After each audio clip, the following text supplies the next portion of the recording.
What's going on, girl? Nothing. How are you today? I am well. I'm sitting here with my hibiscus tea, which is supposed to be excellent for natural health remedies and maintenance. It's supposed to promote wellness for things like blood pressure, help you regulate your cholesterol a little bit. I have my soy candle burning. Girl, you know, I like to get into my moods and just completely relax. So for me, that is becoming a part of self-care and just how I unwind on a Sunday afternoon. I have a confession. Confession time. What is it? I'm ready. I have a birthday coming up this week. Ah. We're getting ready to add another year to this age, and it always makes me just kind of reflect about where I am, what I've been doing, what it is I want to do. Now, speaking of wanting to do things, one of the things that I have been trying to get with you to do is to have a conversation with me on the record where we can talk about some things that have been on my mind. But more importantly, Julia, I want to talk about your business. Thank you. I want to talk about some of these new ventures. I want to talk about what do we have here? Some nursing, some consulting, yes, ma'am, some lifestyle coaching, even some therapy. What kind of therapy, girl? Just a little sex therapy. Just a little sex therapy. There's no such thing as just a whatever you do, we want a lot of it. And I know I can't be the only person. Look, inquiring minds want to know some stuff. Just a little bit. Women all over the world, people all over the world are trying to figure out how we can improve ourselves these days. Yes. It's always good to improve. Okay. And that's why I like how you just sat here and said you got your tea and your candle, and this is your day on, reflection and just a little wind down. And that's good, because a lot of us don't take that time out to actually take care of ourselves. We're always doing for everybody else, and we just seem to lose ourselves in the mix. We do. So I appreciate you because you have helped me recognize that more and more. So I just thank you for having me here, for putting this out there, for, just being a mentor, a supporter, a sister, a friend. I love you. I love you for it all. I love you too, and you're so sweet, baby, but I've done nothing. This is all you and God. But talk to me. Tell me where you are right now. Tell me what you're doing. Tell me what you have going on. All right. So, hello. It's me. As you say, Julia. Tell the people who you are. I am JuJu Lynn, okay?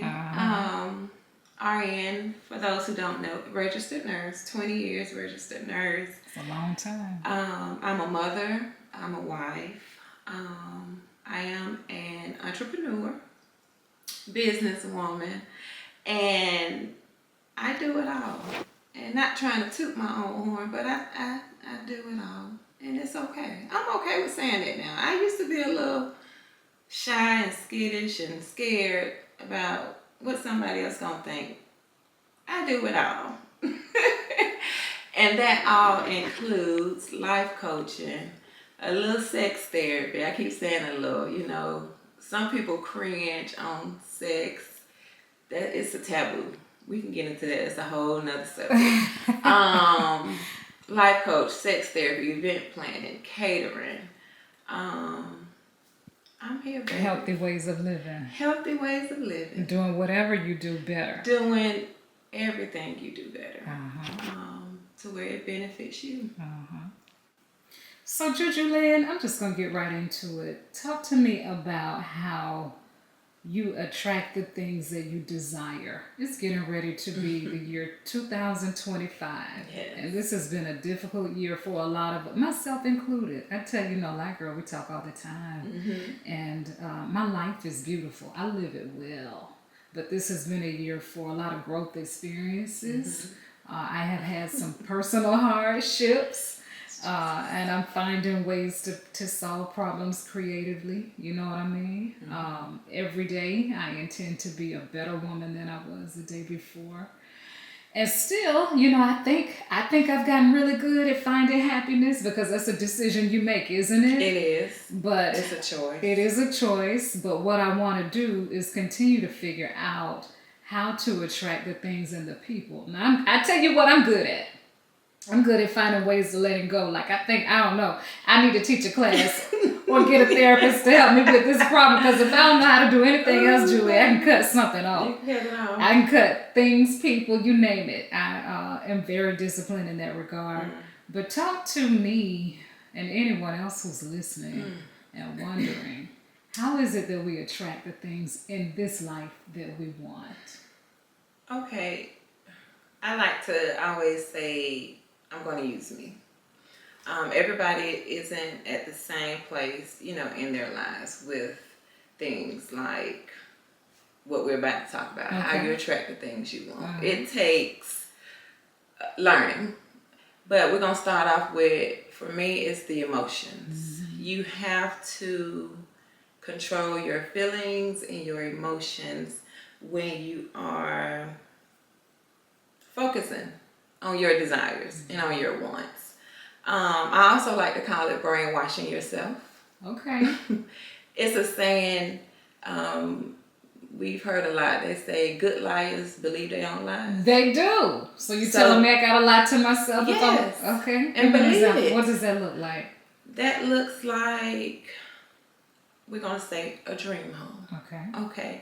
If you know financially you can't afford your dream home, you know that right now a bank wouldn't approve you to get your dream home. Okay.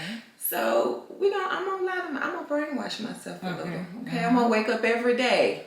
I might be in a 2-bedroom, 1 bath, but my dream home is an 8-bedroom, 5 bath, 3-story with a pool. Okay. So I'm going to walk in there every day I get up. Instead of me going into that 1 bathroom I know I have physically, that's tangible to me right now, I might walk across a hall or even go outside and turn a corner just to say this is my 3rd bathroom. Okay, you're passing the first 2. You must not have to use it that bad. I'm going to go to my secret one. The invisible room. The invisible room. But that comes with controlling your emotions, because I feel that we as people, I'm going to talk about me. We're going to talk about me. Okay. I have given more focus and attention to the negative things growing up and things that come up that you don't like versus that dream home that I know I really desire. And once I put all that emotion and feeling into that negative, to what I don't want, to what I know I don't want, but I don't put nothing in my dream home pot. I don't put those gratitude emotions. I don't put those gratefulness emotions, that thankful emotion. Gratitude is everything for me. It is. And it opens you up to receive everything, whether you knew you wanted it or not. I do find that when you're so busy asking for something, you don't notice that those prayers have been answered half the time. You wake up one morning and you're asking for a white cloud, and the next morning you wake up and you're asking for a yellow sun, and the morning after that you wake up and you're asking for a green tree, and might not have noticed that yellow sun is shining on you at that very moment. At that very moment. It's awakening yourself to acknowledge those negative emotions, because if you can't acknowledge them, they're always just gonna be there. Just always nagging. Here I go. You like, this is what we do. I am a part of you. So let's get that gratefulness that's a part of you. Let's put that gratitude in there. And if you have to brainwash yourself. Wake up every day and say, I got it.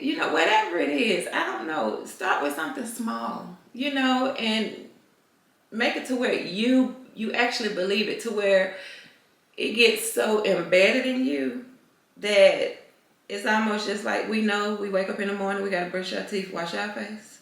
So, JuJu Lynn, give me a real life example. I don't mean to cut you off, but I'm over here stretching my imagination. That's good. And Real life you example. have me getting ready to pee in the woods, pretending Real like it's a life bathroom. So before I example. do that, how does this really work? Okay. So I'm laughing because my example is gonna be a little harsh. Okay. And but it was something that I desired not to have. Okay, so I better pick up my tea. Gonna take a sip. Okay. All right. So I might have needed something stronger than that. all right. My son, who is now, he's 12 years old. I had him of April 2012. DJ. And I got married in August of 2012. Come September 2012, I found out I was pregnant again. Unexpected, but expected, because I knew my body well enough to know I was pregnant. Yeah, you were probably doing the grown folk dance. Well, that's a whole nother story. Is it? Y'all gonna be like, she is. That's the sex therapy, but you go on, know that's JuJu Lynn's incredible life. Okay. So, long story short, tell my husband, hey, I'm ovulating. We can do it. Just, you're gonna have to pull out. Oh my We all grown. We know about the pull out game. Mm. He doesn't follow instructions. Fast forward, now pregnant again. So for me, all I could think of is I'm going to have another baby and my son is not even going to be 1, or he will have just turned 1. Not ready. Who does that? Yes, I had a career. I had a husband. We weren't living on the street. So it's not like the baby was the worst thing ever. However, I wasn't ready for that. I didn't want that at that time. Yeah. So every day I woke up and said, there's no baby in there. Every day. Every day. For about 10 weeks, I woke up and said, there's no baby in there. So my husband begged me to go to the doctor. I was like, well, they ain't gonna do nothing but take my money. I'm a nurse. They're gonna make sure the heart beating. I go at about 12 weeks. And that's what I did. Made my appointment, went in there, they did the ultrasound. And it was just this silence that came over the room. First of all, we go in the ultrasound room. And here I go again. I was like, what you gonna say? It ain't no baby in there? This is me talking to the ultrasound tech, just joking, because every day for 10 weeks, I've been waking up and I've been saying, there's no baby in there. So she started. Were you literally looking down at your belly saying that? Or was this just a thought that you had? I just woke up every day and was like, there's no baby in there. Okay. Literally, I woke up every day with the thought and I verbally said it out my mouth. So this became an affirmation. This became my affirmation. Okay, this is me brainwashing myself. Okay. We're in the ultrasound room. This little lady does her job, and it's this silence that comes over her, and I could see it on her face before I even look at the screen. And I look at the screen, and again, this is my 3rd pregnancy at this time, so I know kind of what to look for. And I'm a nurse on the ultrasound, So I'm looking, and I opened my mouth, and I was like, "Is really no baby in there?" And she said, well, it looked like it just stopped forming. That was, it was hard. It was a relief,